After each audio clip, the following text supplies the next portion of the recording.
Budak bolos dijiwirkeun bae. Budak udut dikepretkeun bae.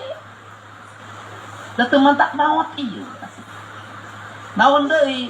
Budak di sakola luncat jalan jendela ku guruna dicepretkeun bae. Sabab naon? Mending keneh dicepret keur leutik daripada geus gede jadi garong.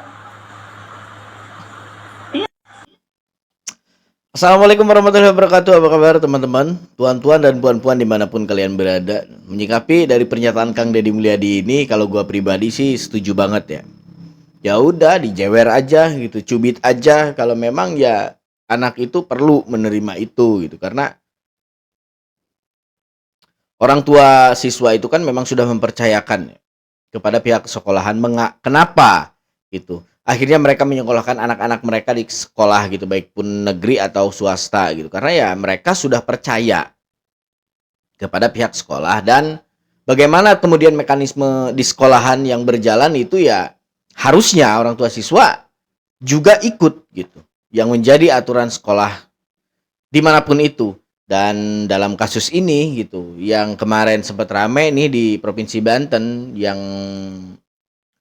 dimana malah kepala sekolahnya gitu yang dinonaktifin. Kan ini jadi apa ya, jadi pertanyaan besar gitu di masyarakat, terutama nih generasi-generasi yang agak lalu ya gitu, yang memang mereka itu yang namanya ditampar gitu kan, ditendang, dilempar penghapus, dipukul pakai penggaris kayu, itu udah biasa banget gitu menurut mereka. Dan yang gue rasain juga ya, malah ketika gue dapat gamparan dari guru, guanya sendiri yang cenderung takut gitu. Kalau memang ngegamparnya guru ke gua itu sampai kedua orang tua gua tahu itu, karena itu bakal menjadi kesakitan yang double buat gua sih gitu. Udah mah gua di sekolah dihajar sama guru kan, nyampe rumah juga itu pasti gua dihajar lagi sama bokap.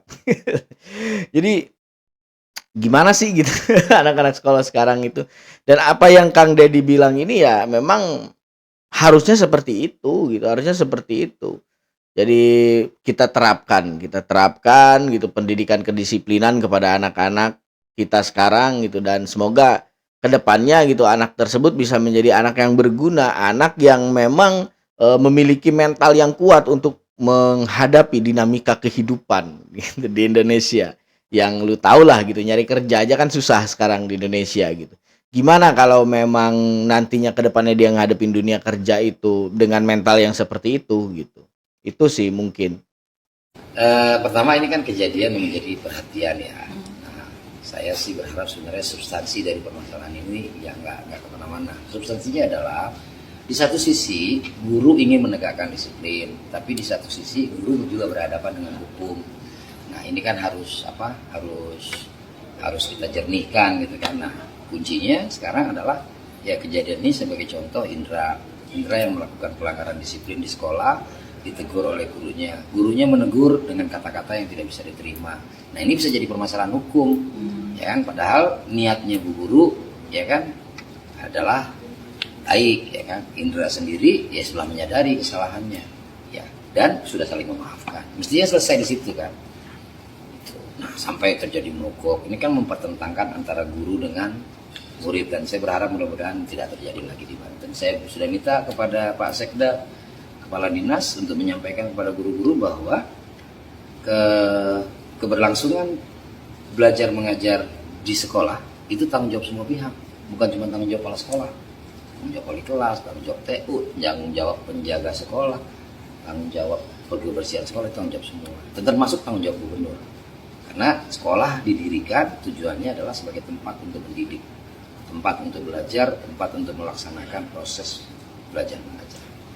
Kalau alasannya menonaktifkan ibu kepala sekolah itu apa sebenarnya Pak? Jadi situasi tidak terkendali ya, dari murid-murid, guru sudah tidak bisa mengarahkan murid masuk ke kelas selama 2 hari ya Bu Siti ya? Iya, selama 2 hari. Sudah mulai ketidakhormatan kepada guru muncul. Pertama adalah menolak untuk disuruh ke kelas. Kedua kata-kata dan sebagainya. Kan seperti saya sampaikan tadi, sekolah kan tempatnya untuk kita melaksanakan pendidikan. Nah keputusan ini Dindik lakukan setelah mempertimbangkan banyak hal agar kembali normal proses belajar, dan sifatnya bukan pemberhentian dan bukan hukuman. Jadi ini penonaktifan dan Nanti boleh tanya ke Bu Dini dampaknya apa terhadap kebijakan tersebut. Dan tentu ini nggak boleh lama-lama, harus kita pulihkan kembali. Ya harus kita pulihkan kembali dan harus didukung oleh semua guru, semua murid, itu harus didukung. Ya kan bahwa kita pengen jalan. Pak, jadi walaupun dengan penonaktifan hak-hak Bu Dini sendiri sebagai Kegerenyangan anjing ngomongnya.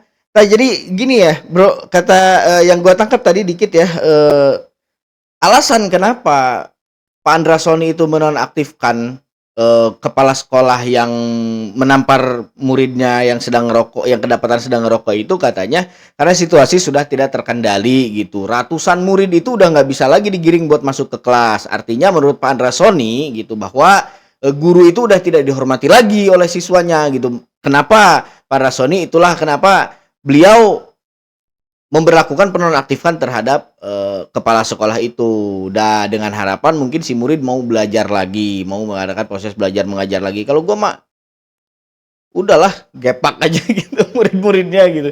Ya tuh benang diatur gimana ya kan? Ya sekolah itu kan bukan punya nenek moyangnya gitu. Sekolah itu punya aturan gitu. Ada satu gitu yang bermasalah, harusnya semua tabayun, semuanya berpikir gitu. Semuanya itu mencari hikmah gitu dari kesalahan yang dilakukan oleh temannya gitu. Kenapa temannya bisa digampar oleh guru gitu kan? Karena ya mungkin temannya melakukan kesalahan. Harusnya semuanya berpikir gitu, bukan malah ngebela temannya yang ngerokok gitu.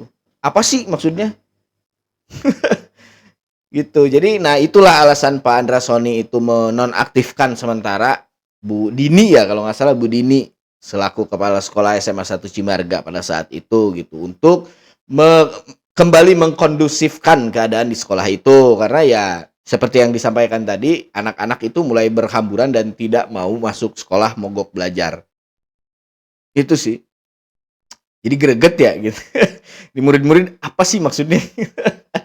Kok gua nggak mau bilang bego ya di sini, gua nggak mau bilang bego karena ya gua juga mungkin masih bego. Tapi gua greget banget gitu, mental macam apa yang seperti ini. Aduh, silahkan beri tanggapan kalian teman-teman soal apa yang disampaikan oleh Pak Andrasoni tadi gitu. Dan apakah kalian lebih setuju cara penerapan Kang Deddy Mulyadi di dunia pendidikan, di sistem pendidikan di Jawa Barat? Apakah lebih setuju Pak Andrasoni gitu, yang memang beliau katakanlah mungkin tidak menganjurkan gitu kan mendidik anak dengan kekerasan seperti itu. Sementara Kang Deddy Mulyadi ya jewer mah jewer aja gitu kan.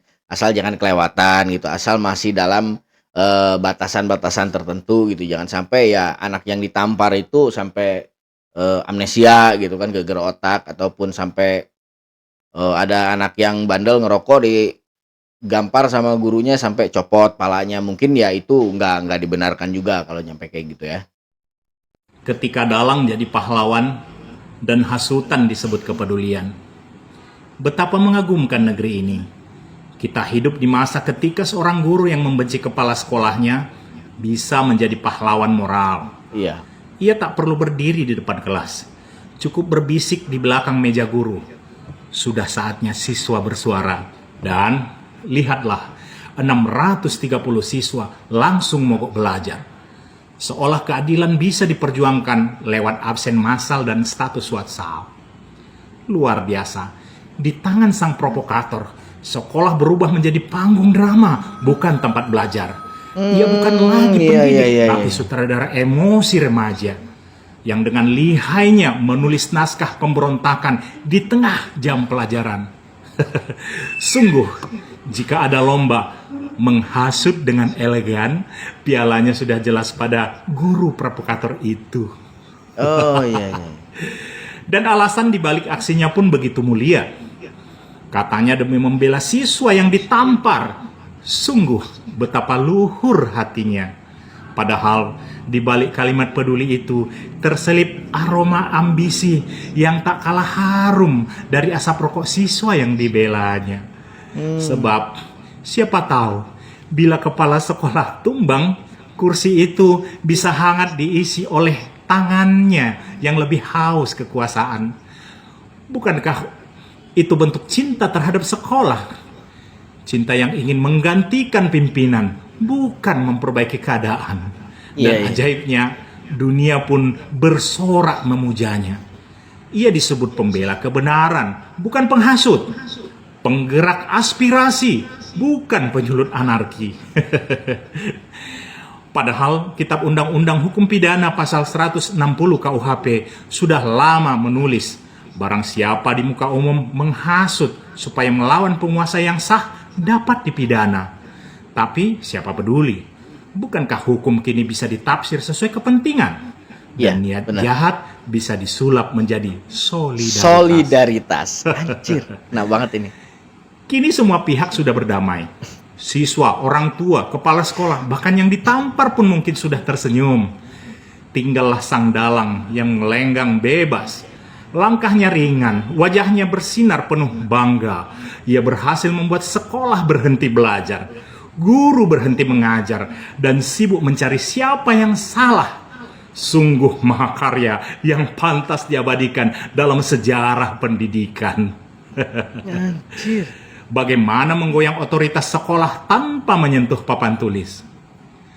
Maka, mari kita beri penghargaan tertinggi, duta inspiratif si paling dalang, penggerak mogok, pengarah opini, pemilik visi besar, melengsarkan kepala sekolah dengan metode emosi massal, sungguh visioner. Karena ia tahu, di negeri yang sibuk mencari sensasi, provokasi jauh lebih laku daripada prestasi.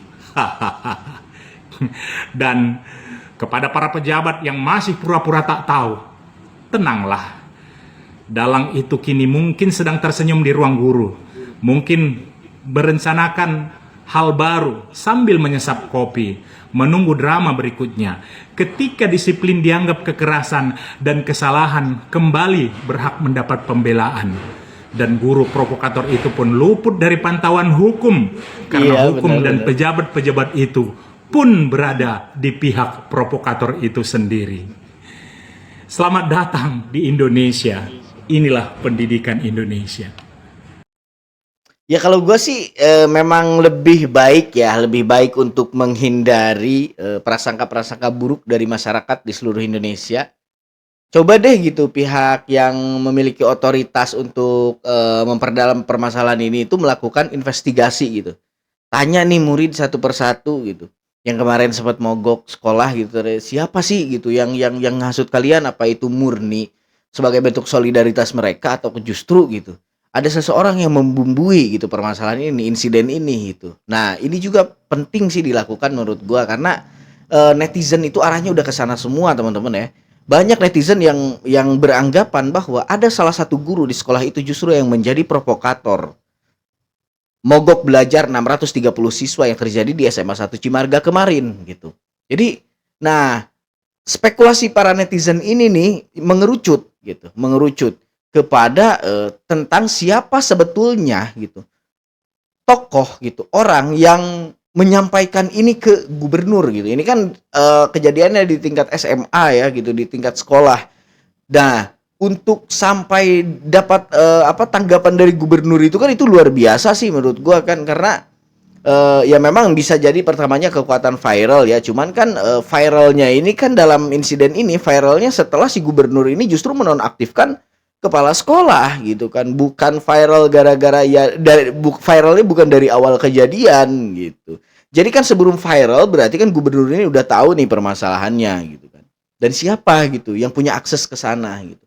Apa sebetulnya yang ada di balik ini semua itu kan sebenarnya perlu dicari tahu ya. Nah, gua baca ini komentar dari salah satu akun di video ini nih.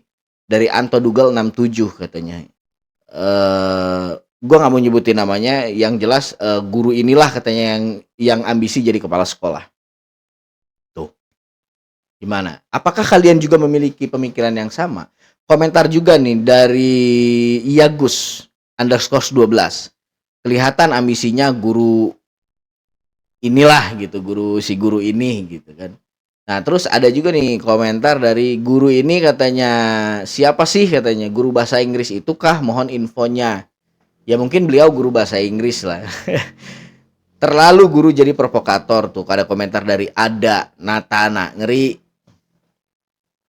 Ya memang gue juga agak sedikit kepo sih ya dengan sebetulnya ini nih murni gitu dilandasi dengan rasa solidaritas siswa di SMA 1 Cimarga ataukah justru ada provokasi dari pihak luar maupun dari dalam sekolahan itu sendiri gitu. Ya kenapa gitu sekarang netizen arahnya ke sana gitu. Karena kan ketika diwawancara guru tersebut itu mengatakan bahwa si kepala sekolah ini memiliki watak temperamental dan mengatakan bahwa apa yang terjadi saat ini itu adalah akumulasi dari kejadian-kejadian sebelumnya karena katanya sering gitu. Sering si kepala sekolah ini mengeluarkan watak temperamentalnya kepada siswa-siswa di sana sehingga mungkin ya banyak sih siswa yang udah mangkel lah gitu ke kepala sekolah ini dan akhirnya ya kebetulan si yang rokok inilah yang berani ngelawan dan juga berani melapor kepada emaknya dan kebetulan emaknya juga tanggap nih bro, emaknya tanggap dan dia nggak terima dan mengancam bakal melaporkan itu ke pihak berwajib gitu. Jadi coba teman-teman berikan tanggapannya gitu soal si guru ini nih.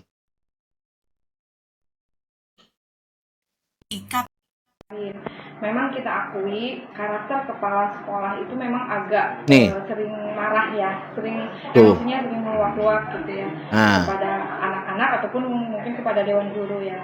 Dan mungkin kejadian kemarin itu akumulatif dari kejadian-kejadian kemarin ketika anak-anak mungkin ditegur diomelin di depan teman-temannya, di depan siswa yang lain. Memang kejadian kemarin itu Bapak ketika kita sedang Jumat bersih, semua kita melakukan kegiatan Jumat bersih dengan kegiatannya masing-masing, kayak wali kelas itu di kelasnya masing-masing, lalu bukan wali kelas juga kita dibagi zona ya, dibagi zona per zona gitu ketika kita sedang bersih-bersih. Memang pada jam itu mau sebentar lagi memang udah mau beres gitu, udah pada beres gitu. Biasa seperti biasa ya Pak, anak laki-laki mah biasa duluan gitu kan ke warung gitu. Oh, kalau menurut ibu ini seperti biasa anak laki-laki ke warung gitu kan, dalam artian juga mungkin ibu ini tahu gitu kebiasaan anak laki-laki apa yang mereka lakukan di warung gitu. Jadi sudah menganggap bahwa ini semua itu adalah sebuah kebiasaan dan lumrah terjadi gitu. Nah, itu kan juga patut dipertanyain sebenarnya. Nah, setelah itu mungkin ibu kepala sekolah keliling ya Pak ya, dan menemukan siswa yang sedang merokok. Nah, di situ yang namanya anak gitu, jangankan ketemu sama kepala sekolah, ketemu guru aja kalau ngerokok kan panik, dibuang lagi rokok itu, lari pada lari kan anak-anak. Nah, di situ ibu kepala emosinya meluap-luap, marah-marah kepada anak tersebut. Kayak gitu tuh. Ibu kepala kan memang baru pertama kali jadi kepala sekolah di sini ya Pak. Memang kalau dilihat dari sifatnya Bu Emi bisa dijelaskan ya, memang agak temperamen ya, sering marah gitu kan. Jadi marahnya itu meluap-luap gitu. Cuma memang kalau main tangan, main pukul emang baru sekarang gitu, baru kemarin gitu. Itu baru berapa bulan Bu jadi kepala sekolah? Memang udah mau 3 tahun Pak, tapi dia baru pertama kali jadi kepala sekolah di sini. Gitu. Udah 3 tahun dan memang selama 3 tahun juga memang banyak gitu siswa yang banyak yang kecewa juga dengan perilaku, dengan kata-kata. Bapak bisa lihat di video anak-anak yang beredar kan, ini kan ada kata anak-anak, ibu ini bukan sekali 2 kali kan gitu kan. Nah karena memang kalau dari bicara nada tinggi gitu kan, itu bukan sekali 2 kali kan, anak-anak juga Pak, psikisnya juga mereka kalau diomelin di depan umum dengan nada yang sebetulnya gini Pak, kita tidak membenarkan anak merokok dan kita udah bertahun-tahun di sini tuh anak yang merokok itu pasti ditindak Pak, ada aturannya, ada kita hukumannya bagi siswa yang merokok sampai panggilan orang tua itu ada Pak, gitu. Tapi tidak harus seperti yang kemarin gitu. Ya, tidak. Dan iya Bapak, ini kita klarifikasi sebetulnya anak-anak itu bukan demo kemarin. Bukan demo, anak-anak itu malah disuruh oleh ibu kepala sekolah untuk kumpul di lapangan. Gitu, dikumpulkan sama ibu kepala sekolah, ya niat mungkin ya ibu kepala sekolah itu mau biar anak-anak tuh ini contohnya gitu ya, orang yang ini tuh merokok itu seperti ini gitu, tetapi anak-anak tuh tersulut emosi udah gitu disatuin kan namanya anak-anak bersatu gitu. Sebetulnya itu bukan demo sih Pak, itu dikumpulkan oleh ibu kepala sekolah sendiri kayak gitu. Memang kita akui. Nah, coba dari apa yang dijelaskan oleh ibu ini mungkin teman-teman punya penilaian ya. Gue minta tuliskan penilaian kalian di kolom komentar agar ya bisa kita rinci nih, yang mana nih, mengerucutnya kemana nih. Gitu. Tapi kayaknya bakal banyak juga yang setuju dengan pendapat si Bapak di video sebelumnya ya. Karena ya ini udah kelihatan banget lah dari gesturnya juga.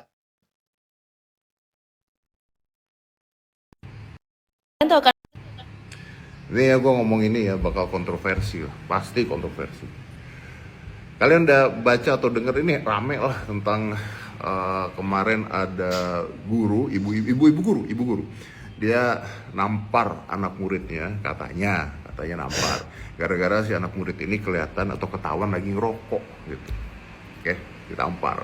Nah si anak murid ini kan lapor ke orang tuanya nih, Ya udahlah, terus kasusnya jadi panjang dan akhirnya katanya gurunya dinonaktifkan gitu ya, gara-gara anak ini. Nah ini kontroversinya gini, gue bingung nih, kalau gue belain gurunya pasti nanti banyak netizen yang akan mengatakan, wah tapi kan itu penganiayaan anak, ngajarin anak nggak boleh begitu, sekarang mental health dan sebagainya gitu ya, KPI ntar nyerang gue juga mungkin gitu ya. Tapi kalau gue belain muridnya nggak masuk di akal logika gue yang waktu kecil dididiknya keras gitu. Jadi gue nggak mau belain dua-duanya, gue cuma mau pesan aja buat anak-anak murid seperti ini. Kalian bisa lapor orang tua kalian, bagus. Itu artinya kalian punya orang tua yang kalian tidak punya. Biji. Puas. Cir. Iya. Ya yang nggak kalian punya itu justru ya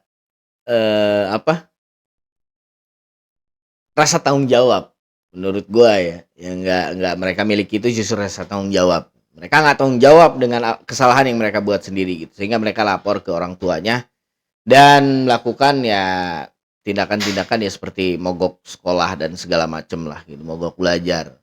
Yang kata ibu dari sebelum video ini kan katanya itu bukan mogok belajar, itu sengaja dikumpulin katanya oleh kepala sekolah. Ya gue juga nggak tahu yang bener yang mana ya kan. Yang jelas gue tetap ada di pihak guru, gue pribadi.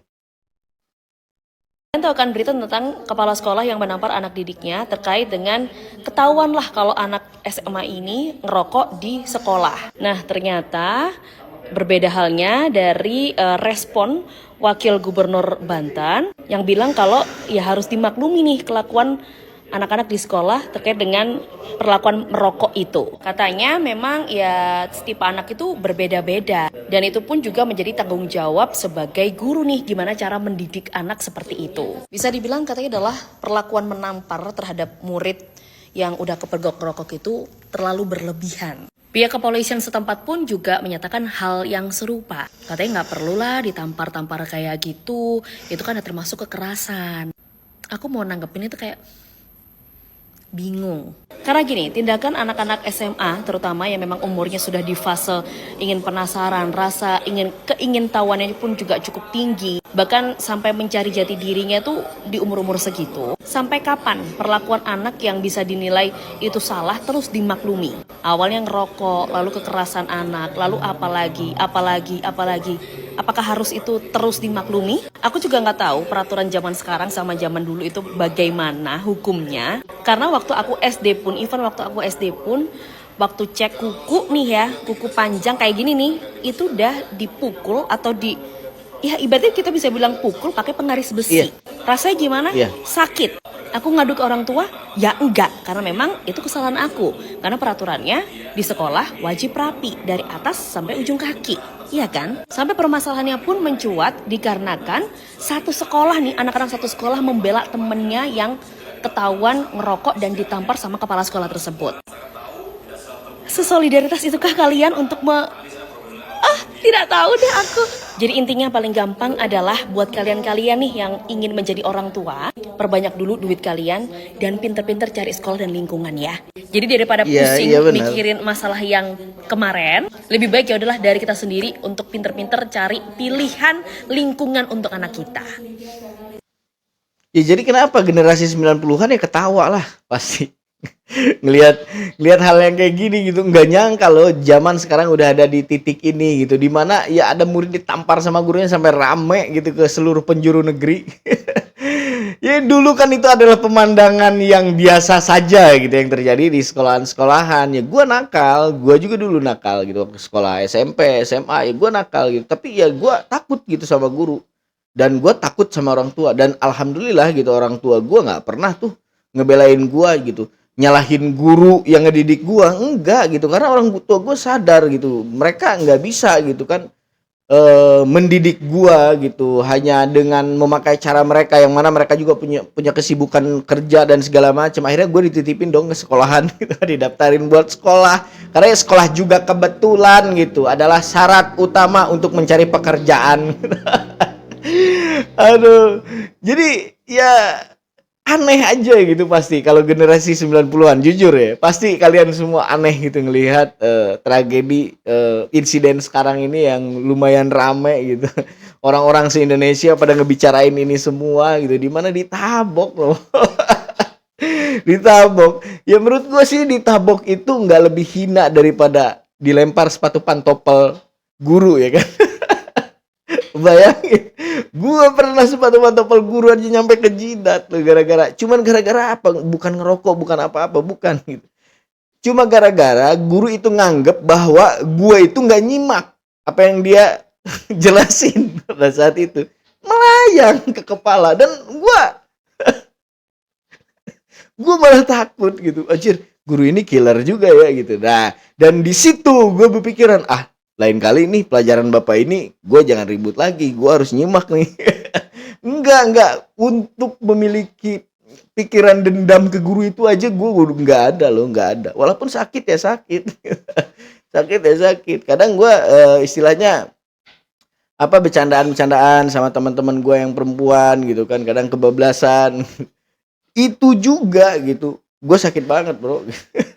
Dipanggil ke kantor, digamparin dan ya banyak lah gitu. Dan akhirnya ya gue juga nggak ngerasa bahwa sekarang gue udah jadi enggak juga, tapi kan minimal gue ini adalah salah satu orang yang sejak sekolah itu udah dididik tanggung jawab gitu. Gue harus sportif mengakui kesalahan gue. Akhirnya ya orang-orang dengan pemikiran seperti itulah yang bisa terjun di dunia sosial ke depannya gitu.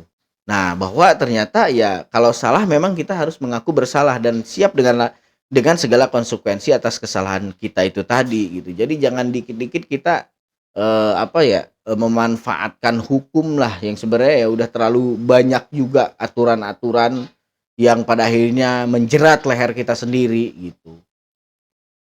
Usai Pemprov Banten menonaktifkan Kepala SMA N 1 Cibarga, media sosial Gubernur Banten Andra Soni diserang warganet. Ribuan komentar pedas dan kritik tajam dari warganet membanjiri kolom komentar akun Andra Soni yang tidak setuju penonaktifan kepala sekolah tersebut. Warganet menilai keputusannya terlalu cepat dan tidak berpihak pada penegakan disiplin di sekolah, sekaligus menjadi presiden buruk bagi dunia pendidikan. Ini tentang narasi netizen gitu masyarakat Indonesia. Ya mungkin sampai hari ini juga masih ada salah satu dari kalian yang masih ngebelain si murid ya, karena kalian masih menganggap bahwa gurunya itu salah. Ya terserah lah gitu. Yang jelas ya ini harus sesegera mungkin dibenahi gitu, dan Pak Gubernur juga harus menyampaikan ke publik gitu bahwa apa yang dia ambil itu ya atas dasar yang harusnya beliau ambil gitu, supaya tidak terjadi kegaduhan di media sosial.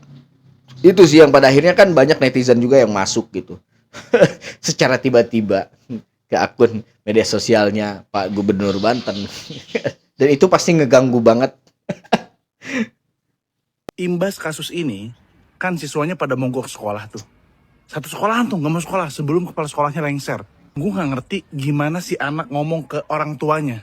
Hari ini gak sekolah anak? Enggak ya, kita lagi mogok sekolah semuanya. Kenapa? Kepala sekolahnya harus lengser. Emang kenapa lengser? Korupsi? Enggak, bukan. Terus kenapa? Dia nampar teman aku. Kenapa ditampar? Dia ketahuan ngerokok di sekolah. Terus reaksi orang tuanya kayak, bener nak, itu baru namanya solidaritas. Harus kayak gitu. Begitu reaksinya. Atau coba deh jelasin ke gua, kasih gambaran yang clear kira-kira gimana anak-anak yang lain bisa kompak dan orang tuanya setuju untuk yuk kita semua nggak usah sekolah anak-anak kita selama dia masih ada di situ. Lah gimana sih pola pikirnya, gimana sih? Imbas kasus ini kan siswanya pada mogok sekolah tuh. Satu sekolahan tuh nggak mau sekolah sebelum kepala sekolahnya lengser. Gue nggak ngerti gimana sih Iya sih, gue juga kurang paham gitu. Gimana cara anak ke 630 siswa itu ngomong sama bapaknya gitu. Aduh, yang pada akhirnya kan gue lihat juga pemberitaan bahwa udah banyak gitu perusahaan-perusahaan yang mengecam tindakan mereka dan mereka berjanji akan nggak bakal nerima gitu lulusan dari SMA itu di tahun pelajaran itu tuh kan, jadi kan merembet kemana-mana ya pada akhirnya. Hari ini ada program tersebut. Yang pertama terkait dengan bantuan langsung tunai. Ini Bapak Presiden minta menambahkan bantuan langsung tunai ini yang akan diberikan pada bulan Oktober, November, dan Desember 2025 dan akan diterima oleh 35.46.783 keluarga penerima manfaat. Dan ini lebih tinggi dari BLT sebelumnya. Dan ini bisa menjangkau kurang lebih 140 juta orang. Kalau kita berasumsi 1 KPM itu adalah ayah, ibu, dan 2 orang anak. Dan ini desilnya 1-4 berdasarkan data sosial sensus ekonomi nasional. Tambahan BLT ini di luar BLT reguler yang disalurkan melalui Kemensos setiap bulan kepada 20,88 juta keluarga penerima manfaat melalui program Keluarga Harapan dan juga bantuan sembako. Penyalurannya akan dilakukan segera, akan melalui Himbara yang untuk 18,3 juta dan ini akan langsung diberikan mulai minggu depan. Dan juga yang 17,2 juta melalui PT Pos. Dan ini juga siap untuk diberikan mulai hari Senin nanti. Tuh teman-teman, nah, BLT mau turun nih. Silahkan rencanakan apa yang mau kalian beli. Aduh, senang ya kita. Aduh, gila, bahagia banget nih. Kuota internet nih udah nipis nih ya kan. Minggu depan sabar dulu. Untuk seluruh warga Jawa Barat, kami beritahukan bahwa terhitung 1 Oktober 2025, pemutihan pajak kendaraan bermotor di seluruh wilayah Provinsi Jawa Barat sudah tidak berlaku lagi. Selanjutnya, pajak kendaraan bermotor dibayar secara normal. Dan kami sampaikan bahwa pemerintah Provinsi Jawa Barat tidak akan lagi mengeluarkan pemutihan kendaraan bermotor. Sekali lagi, pemerintah Provinsi Jawa Barat tidak akan mengeluarkan kebijakan lagi pemutihan kendaraan bermotor. Untuk itu, bagi warga yang tidak memanfaatkan waktu pemutihan kendaraan bermotor, maka Anda harus membayar pajak sesuai dengan ketentuan yang berlaku. Dan selanjutnya, dalam waktu tidak terlalu lama, pemerintah Provinsi Jawa Barat akan mengeluarkan kebijakan terhadap mereka yang tidak membayar pajak kendaraan bermotor dalam bentuk sanksi yang akan kami rumuskan dalam waktu yang tidak terlalu lama. Untuk itu saya ucapkan terima kasih pada seluruh warga Jawa Barat yang taat membayar pajak kendaraan bermotor. Bapak dan Ibu bisa lihat bahwa hari ini jalan-jalan di Provinsi Jawa Barat yang menjadi kewenangan Provinsi Jawa Barat terus dibangun dengan berbagai fasilitas. Jalannya, drainasenya, PJU-nya, pemasangan CCTV, dan semua itu dibayarkan dari uang pajak yang Bapak, Ibu, dan Saudara belikan. Saya ucapkan terima kasih, salam untuk semuanya. Lembur diurus, kota ditata, Jawa Barat istimewa. Tuh, udah di stop tuh pemutihannya tuh. Buru-buru nih warga Jabar bayar pajak. Ada komentar dari Kang Dedi nih. Dedi K nih namanya, bukan Kang Dedi yang ini ya. Ini ya si pengomentar ya. Namanya Dedi juga kebetulan. Bukan nggak mau bayar Pak, tapi belum ada uang.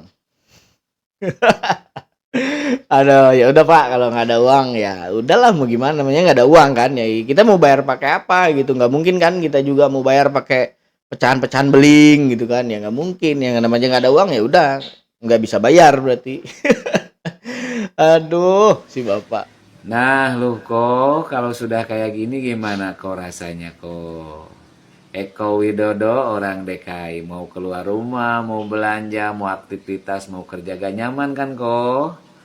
Nah, alhasil ingat kok, di dunia kenege bakal kapangi jeung karasa ganjaran nyata dari hasil perbuatanmu sendiri. Pepatah mengatakan mulutmu adalah harimaumu, di mana kamu sudah cipta kondisi yang bikin resah rakyat Jawa Barat dengan ujaran-ujaran dan berita hoak yang kamu tujukan dan kamu sampaikan kepada Gubernur Jawa Barat KDM Bepai. Maka dalam kesempatan ini ingin menyampaikan pesan moral dua hal saja. Satu, perlakukan dan pergunakanlah media sosial dengan arif dan bijaksana sesuai dengan porsinya, sesuai dengan asas manfaat dan peraturan yang berlaku. Yang kedua, tetaplah kritis terhadap pemerintah, para pemangku kebijakan, para pemimpin-pemimpin di negeri ini sebagai wujud rasa dan tanggung jawab kita selaku warga masyarakat yang baik dan sayang terhadap negara kesatuan Republik Indonesia. Itu saja mungkin yang bisa sampaikan pesan moralnya. Salam waras selalu, panginten hatur nuhun kang sadaya. Cong sulamang hatur nuhun oge wajangana gitu. Baik, terima kasih teman-teman. Sampai hari ini kalian bisa menyaksikan kanal YouTube King CP dan gua nggak bisa ngebales dukungan kalian satu persatu, one by one. Gitu. Hanya bisa mendoakan semoga kalian semua yang masih menyaksikan video-video gua diberikan kesehatan dan rezeki yang berlimpah, itu aja sih. Dan gue juga mohon doa yang baik-baik ya dari kalian, semoga diberikan kesehatan juga dan kebahagiaan tentunya gitu. Rezeki yang lancar juga lah mau gua. Baik, gue CP Algifari Alfadani Alfuradani Abantani. Sampai jumpa di video-video selanjutnya. Jangan lupa like, comment, dan subscribe. Assalamualaikum warahmatullahi wabarakatuh. Sampurasun Baraya Sadayana.